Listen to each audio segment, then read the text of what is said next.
Bismillahirrahmanirrahim. Assalamualaikum warahmatullahi wabarakatuh. Kita akan melanjutkan perkuliahan kita hari ini. Bentar ya. Saya salah buka file.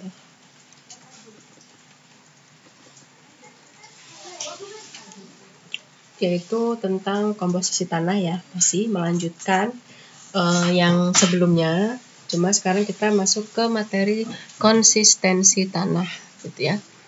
Pada dasarnya pada tanah itu terkandung yang namanya air gitu ya. Dimana komposisi air itu akan memengaruhi sifat dari tanah gitu ya. Dimana sifat kohesif tanah itu dibagi dalam 4 keadaan pokok. Yang pertama adalah tanah itu padat, kemudian semi padat, plastis, dan yang terakhir adalah cair. Nah, dari sini kita bisa lihat dari grafik gitu ya. Kondisi tanah dari yang padat sampai ke cair itu dipengaruhi oleh water content. Artinya kalau kita lihat panahnya kan arahnya ke kanan ya. Semakin besar water content maka akan menyebabkan tanah itu akan mencapai dalam kondisi cair ya. Kemudian perubahan tanah dari padat ke semi padat ke plastis hingga ke cair itu ada yang dinamakan dengan batas-batas Atterberg-nya gitu ya. Dimana dari padat ke semi padat maka kita sebut sebagai batas susut atau shrinkage limit. Shrinkage itu bahasa Inggris dari susut ya. Limit itu batas. Kemudian batas plastis, plastis limit. Batas cair, liquid limit. Seperti itu. Itu adalah tadi konsistensi tanah gitu ya. Nah, untuk menentukan berapa sih nilai shrinkage limit, batas plastis, batas cair, maka kita perlu melakukan sebuah pengujian gitu ya. Tadi Anda sudah saya minta untuk melihat video pengujian penentuan batas cair dan batas plastis gitu ya. Nah, untuk yang lain-lain yang tidak ada videonya maka itu diperoleh dengan menggunakan rumus di mana data-datanya diperoleh melalui pengujian. Yang pertama kita masuk ke batas cair atau liquid limit gitu ya. Liquid limit kita singkat sebagai LL, merupakan kadar air tanah. Jadi kita tuh ingin tahu berapa sih kadar air tanah di mana apabila dibuat goresan pada tanah tersebut dengan spatula standar akan menutup pada 25 kali pukulan. Jadi ini adalah alat-alatnya, aparatus engraving tool. Kemudian kita buat pasta tanah, ini pasta tanah, di mana tanah asli, kemudian kita beri air ya. Nah, air ini tidak asal ya, berarti harus diukur. Misalkan, pertama saya mau ngasih kadar airnya 20%. Kemudian yang kedua saya kasih 25, dicatat gitu ya. Nah, kita ingin tahu apakah pada kadar air tersebut setelah 25 kali ketukan, tanah tersebut akankah menutup atau tidak. Kalau misalkan di 25 ketukan menutup, nah itu berarti alhamdulillah gitu ya, langsung ketemu. Oh, ternyata di batas cair 22 gitu ya.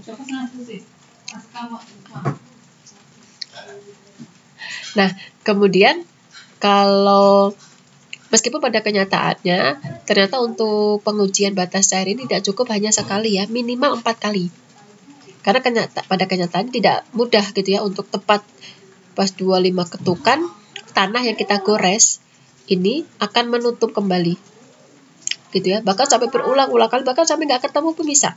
Maka nanti kita akan menggunakan alat bantu yaitu dengan cara analitis maupun dengan cara grafis seperti itu gitu ya.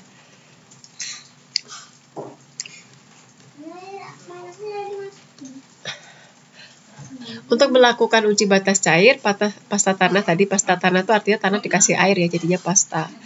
Diletakkan di dalam mangkok kuningan. Ini nama mangkok kuningannya. Kemudian digores tepat di tengahnya menggunakan penggoresnya tuh seperti ini alatnya. Atau yang ini ya pinggirnya ya. Kita gores di tengah, set gitu ya. Kira-kira kemudian kita jalankan alat pemutarnya. Kemudian kita naik turunkan dari ketinggian kira-kira 10 mm. Berarti ini tuh tadi udah lihat lah ya di video kan cara menggerakkannya seperti apa. Berarti ini kan bergerak ya, kita putar, kita naikkan kira-kira ketinggian 10 mm atau 1 cm ya. Nah, kadar air yang kita berikan kepada tanah tadi sehingga menjadi sebuah pasta itu kita nyatakan dalam persen ya. Kadar air dalam persen atau kita singkat sebagai WC, water content. Nah, yang kita cari itu adalah tanah itu dikatakan sebagai batas cair apabila dia itu bisa menutup goresan tadi yang jaraknya sekitar 12,7 mm dengan 25 kali ketukan. Jadi pas 25 itu langsung nutup set. Itu dinamakan dengan liquid limit gitu ya. Untuk mengatur kadar air tanah yang bersangkutan supaya dipenuhi persyaratan di atas, ternyata kenyataannya tidaklah mudah ya, sulit gitu ya. Tadi saya sampaikan minimal 4 kali tanah gitu ya. Dan kalaupun pada kenyataannya benar-benar nggak nemu sampai 10 kali misalkan ya, atau 5 kali, 7 kali gitu ya, maka kita bisa mengatur kira-kira variasi kadar airnya kita ambil antara 15 dan 35% gitu ya. Jadi nanti kita misalkan saya mau ambil 15%. Ternyata pas kadar air 15%, tanah itu akan menyatu kembali goresannya itu setelah 30 kali ketukan. Catat tuh ya. Berarti persentase ketukan pukulannya gitu ya. Kemudian kita catat lagi pas 20% ketukannya 30 ketukan gitu ya. Waktu 25% ketukannya 28 ketukan. Pas di 20% ketukannya adalah 21.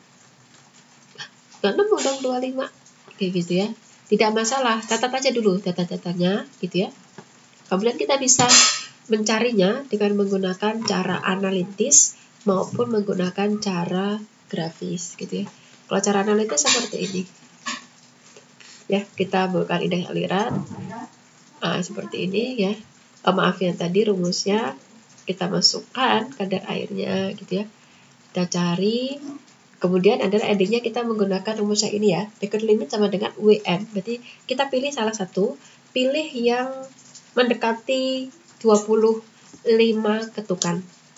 Datanya yang mendekati 25 ketukan ya. Pilih yang datanya mendekati 25 ketukan. Ini kan datanya banyak tuh. Kalau pakai data ini pilih salah satu.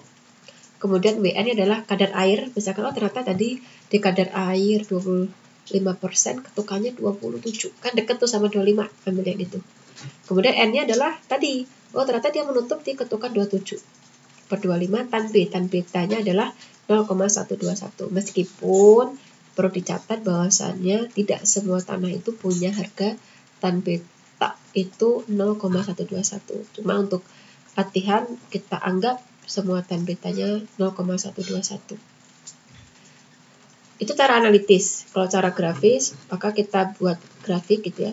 Atau nanti silakan ya Anda bisa pakai grafik yang ini, silakan dihapus, bisa. Atau misalkan Anda print gitu ya, atau enggak silakan bikin ini ya, bikin grafiknya sendiri tapi sebisa mungkin sama seperti di sini ya, karena ini kan grafiknya itu sudah diskalatis gitu ya, jadi enggak bisa asal gitu ya. Kan terlihat di sini ya, dari 10 ke 20 jaraknya gede banget tuh. 20 ke 30 mengecil, 30 ke 40 mengecil lagi ya kan, berarti sudah disesuaikan sama kondisi di laboratorium. Nah, kita catat aja datanya ya yang tadi saya sampaikan. Dapat pukulan kadar air berapa, pukulan berapa, silakan catat, kita plotting. Saat kadar air tadi berapa sih? 30.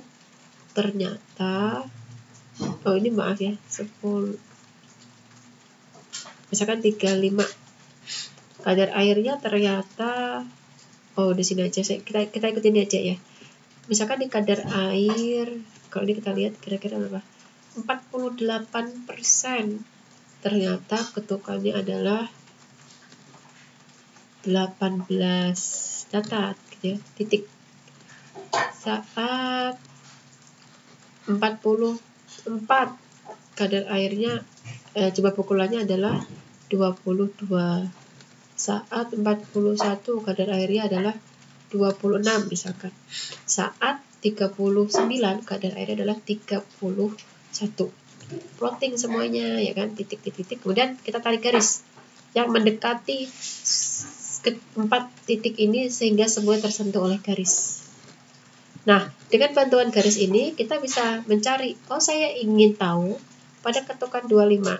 Di 25 kita titik dulu, kita plotting dulu di titik 25, pukulan ke 25, kita tarik ke atas, kemudian kita tarik ke samping. Ternyata diperoleh batas cairnya adalah 42%. Seperti itu. Itulah dengan cara bantuan grafis ya, menggunakan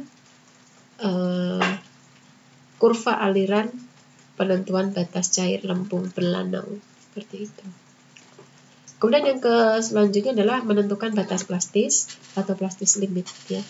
Dinamakan dengan plastis limit adalah kadar air tanah di mana apabila tanah tersebut digulung sampai dengan diameter 3,2 mm mulai terjadi retak-retak. Ya, jadi kondisi tanah di mana kalau misalkan